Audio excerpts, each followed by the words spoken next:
Right now, let's bring in Sylvia Jablonski, Managing Director of Capital Markets at Direction, and Chris Zaccarelli, Chief Investment Officer at Independent Advisor Alliance. Chris, I know that you are a little more cautious on the semiconductor subspace of tech.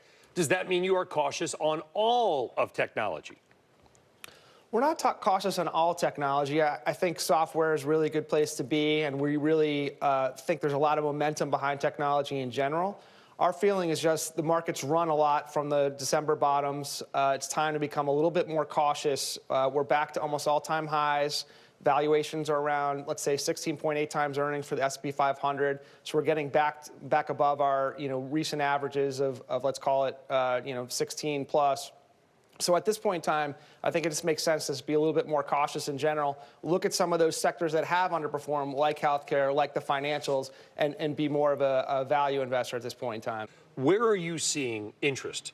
Well, there's definitely a lot of pockets of exuberance throughout the market. You could point in that area as one area as being exuberant. I think if you look at certain other sectors within the market, subsectors and things like that, again, we think semiconductors have run quite a bit. We think home builders have run quite a bit.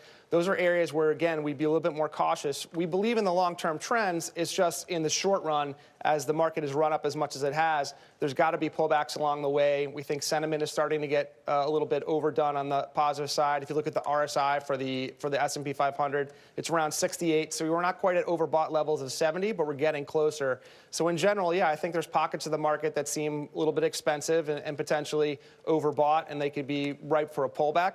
On the other hand, there's parts of the market that have been really left behind. You look at pharmaceuticals within healthcare, they're trading around 14.6 times earnings. There's still revenue and earnings growth there.